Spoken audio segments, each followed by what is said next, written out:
Hello dear students. जैसा कि आपको पता ही है कि कोरोना महामारी की वजह से वर्तमान में महाविद्यालय शिक्षा में जो क्लासेस की व्यवस्था है उनके लिए ऑनलाइन अरेंजमेंट्स किए गए हैं और उसी के क्रम में ये ऑनलाइन क्लासेस ई कंटेंट के रूप में आपको उपलब्ध कराई जा रही हैं। और मेरी जो क्लासेस है भूगोल की, ये आपके बीए पार्ट थर्ड के लिए है। और बीए पार्ट थर्ड में जैसा कि आप लोग करीब करीब शुरुआती दौर में इस बात से वाकिफ़ हो ही गए होंगे कि हमारे दो पेपर हैं। फर्स्ट पेपर है हमारा world regional geography, second paper है हमारा इंडियन ज्योग्राफी। तो थर्ड ईयर के जो दो पेपर्स हैं उनमें फर्स्ट पेपर को, जो कि वर्ल्ड रीजनल ज्योग्राफी का है, उसे डॉक्टर शकुंतला सिंह और मैं डॉक्टर शिवराज, ये हम दो लोग लेंगे। और जो आपका नेक्स्ट पेपर है, सेकंड पेपर है इंडियन ज्योग्राफी का, उसे डॉक्टर संजय माथुर जी और महेश कुमार मीना जी, डॉक्टर महेश कुमार मीना जी, ये लोग लेंगे। तो इस तरह हमने हर पेपर में आप देख रहे होंगे कि हम दो दो लोग हैं। और हमारे जो first paper world regional geography के बारे में मैंने जैसे बताया आपको, डॉक्टर शकुंतला सिंह जी और मैं।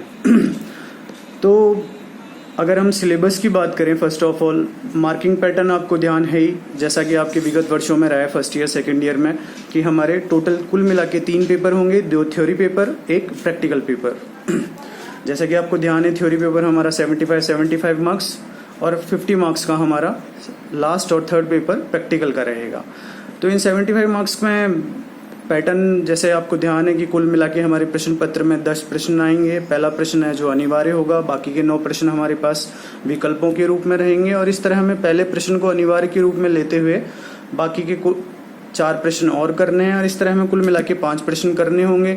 पहला जो प्रश्न आता है आपका अनिवार्य प्रश्न होता है, जो उसमें ऑब्जेक्टिव क्वेश्चंस और आधा भाग मैपिंग का रहता है। तो इस तरह मैपिंग भी एक महत्वपूर्ण चीज़ है और ऑब्जेक्टिव क्वेश्चन आता है।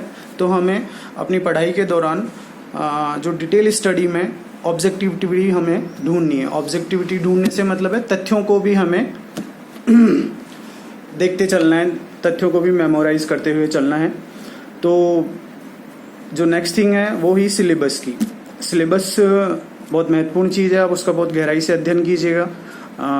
और सिलेबस का एक पैटर्न है, जैसे कि फर्स्ट ईयर और सेकंड ईयर में आपने अगर राजस्थान ज्योग्राफी का पेपर देखा हो, तो जिस तरह राजस्थान ज्योग्राफी में हमने टॉपिक्स क्या लिए थे कि जैसे राजस्थान की मृदाएं, राजस्थान की जलवायु, राजस्थान की वनस्पति, राजस्थान का फिजिकल डिस्ट्रीब्यूशन, इसी तरीके से उसी को व्यापक स्वरूप में विश्व के स्तर पे हम लेंगे। और यहाँ हमने महाद्वीपीय स्तर पर चीज़ों को क्लासिफाइड करते हुए बांटा है, और फिर महाद्वीपीय स्तर पे हमें उसके प्रत्येक विशेषता का अध्ययन करना है। आप विगत वर्षों के प्रश्न पत्रों का भी सहयोग लीजिएगा, तो आपको आइडिया होगा कि किस तरह प्रश्न बन रहे हैं और किस तरह हमको उनको अपने अध्ययन के दौरान उन चीज़ों को टारगेट करते हुए चलना है।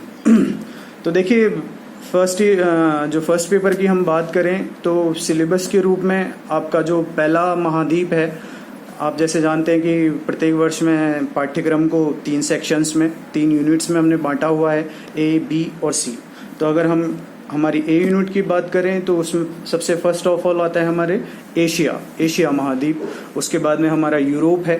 नेक्स्ट यूनिट में बी सेक्शन में हमारे आप देखेंगे कि नॉर्थ और साउथ अमेरिका है, नॉर्थ अमेरिका और साउथ अमेरिका। और लास्ट में हमारे ऑस्ट्रेलिया और न्यूजीलैंड के विशेषताओं के बारे में, महाद्वीपीय विशेषताओं के बारे में हमको पढ़ना है। इस तरह आप देख रहे होंगे कुल महाद्वीपों में से हमारे सिलेबस में अफ्रीका नहीं है, और आपका जो अंटार्कटिका महाद्वीप है वो भी हमारे पाठ्यक्रम में नहीं है। तो हमें इस तरह फोकस करना है Asia, Europe, north America, south America और लास्ट में ऑस्ट्रेलिया एंड न्यूजीलैंड। ठीक है। तो एशिया की बात करें तो एशिया पे जैसा कि हमारे विभागीय स्तर पे जो बातचीत हुई है उसमें डॉक्टर शकुंतला सिंह जी ने काफ़ी कुछ ऑलमोस्ट सारा पोर्शन कवर कर लिया है। यूरोप अभी हमारे प्रेजेंट में हमारी क्लासेस में चल रहा है। तो यूरोप की अगर हम बात करें तो जैसा आप जानते हैं कि यूरोप महाद्वीप को हम देखें तो आपका अटलांटिक महासागर, और अटलांटिक महासागर के आपके पूर्व की दिशा में यूरोप महाद्वीप फैला हुआ है, नीचे उसके भूमध्य सागर है, ऊपर आपका आर्कटिक महासागर है, ग्रीनलैंड का महाद्वीप है आपके उत्तर पश्चिमी दिशा में। इस तरह हमें उसकी लोकेशन के बारे में आइडिया लेना होगा। तो जैसे कि मैंने पहले की क्लासेस में भी आपसे ये बात डिस्कस हुई है कि आपके लिए मैपिंग और एटलस बहुत महत्वपूर्ण चीज़ है भूगोल के विद्यार्थी के रूप में, जो आपके आगे भी काम आएगी। तो आपको सबसे पहले तो इन सारे महाद्वीप की लोकेशंस कि किस तरह की इन दिशाओं में चारों तरफ की कंडीशंस क्या हैं, क्या लोकेशंस हैं, क्या पोजीशनिंग है, इसके बारे में नॉलेज होना बहुत ज़रूरी है। सॉरी। इसके अलावा हमें यूरोप महाद्वीप में महत्वपूर्ण देश कौन कौन से हैं सभी याद कर लेते हैं तो टू गुड। फिर भी हमें महत्वपूर्ण देशों के बारे में ज़रूर नॉलेज होनी चाहिए।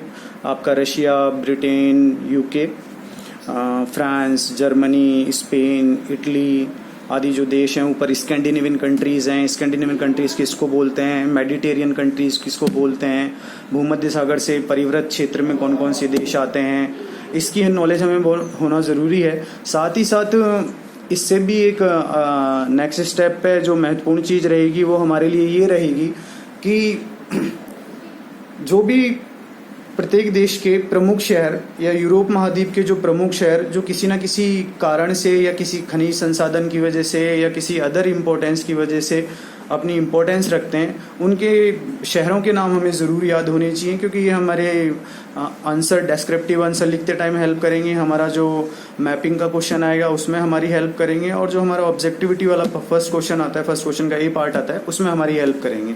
तो इस तरह से हमें देशों के नाम, प्रमुख शहरों के नाम, इन पे भी हमें गौर करते हुए चलना होगा। तो इसको आप अपने स्तर पे भी देखते रहिए और हम हमारी क्लासेस में भी इस चीज़ को डिस्कस करेंगे। तो इसके अलावा फिज़िकल फीचर्स के बारे में कौन कौन से आपके सागर, महासागर, इसके यूरोप महाद्वीप के या बाकी के जब हम अदर कॉन्टिनेंट्स लेंगे तो उनके परिवृत क्षेत्र में ये जो मैं फीचर्स बता रहा हूँ या ये जो मैं प्रत्येक महाद्वीप के स्तर पे इम्पोर्टेंस रखती हैं। तो हमें हर एशिया के बारे में भी पढ़ेंगे तो हमें इन चीज़ों पे गौर करना है, यूरोप के बारे में पढ़ेंगे तो इन चीज़ों पे गौर करना है कि जैसे फॉर एग्जांपल मान लीजिए हम नॉर्थ और साउथ अमेरिका के टॉपिक पे जब आएंगे तो हमें वहाँ भी ये चीज़ देखनी होगी कि नॉर्थ अमेरिका के प्रमुख कंट्रीज़ कौन से हैं, साउथ अमेरिका के प्रमुख कंट्रीज़ कौन से हैं और उनके प्रमुख शहर कौन कौन से हैं। आपको शुरुआती दौर में ऐसा लग सकता है कि शहरों के नाम बहुत ज़्यादा आप लोगों के लिए शुरुआती दौर में याद करना थोड़ा सा पेचीदा हो सकता है, पर आप धीरे धीरे प्रैक्टिस में आके आपको काम के शहर धीरे धीरे आपको मेमोराइज होने लगेंगे और आप उनका आंसर में उपयोग लेने लगेंगे। तो ये हमारी चीज़ें रहीं। अब बात करें हमें कि हमने जैसे महाद्वीपीय स्तर पे इन चीज़ों को बांटा कि अब महाद्वीप के स्तर पे हमें किन चीज़ों का अध्ययन करना होगा। तो देखिए किसी भी महाद्वीप का या किसी भी प्रदेश का, जैसा कि आप हमारे सब्जेक्ट के नोमेन में देख पा रहे होंगे, वर्ल्ड रीजनल ज्योग्राफी यानी प्रादेशिक भूगोल, यानी उस प्रदेश का अध्ययन हमें करना होता है। तो प्रदेश के अध्ययन करने के लिए सबसे महत्वपूर्ण चीज़ होती है कि हमें सबसे पहले उसके प्रादेशिक विभाजन को, अब प्रादेशिक विभाजन में भौतिक विभाजन आता है। आपका भौतिक विभाजन जैसे कि आप